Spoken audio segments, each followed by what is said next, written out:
চায়ের কাপ নিয়ে চলে এলাম আপনাদের সাথে গল্প করব বলে।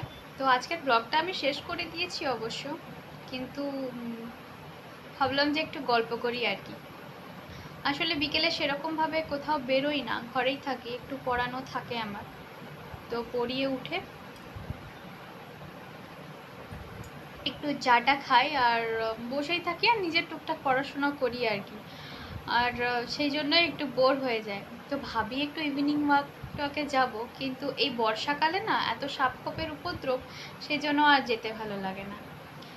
আর সেই জন্যই ভাবলাম যে একটা মিনি ব্লগের মাধ্যমে আপনাদের সাথে গল্প টল্প করি আর কি। তো এই ধরনের মিনি ব্লগ আপনাদের কেমন লাগে কমেন্টে জানাবেন, আর যারা নতুন আছেন আমার চ্যানেলে তারা কিন্তু সাবস্ক্রাইব করতে ভুলবেন না, আর লাইক তো একটা চলেই।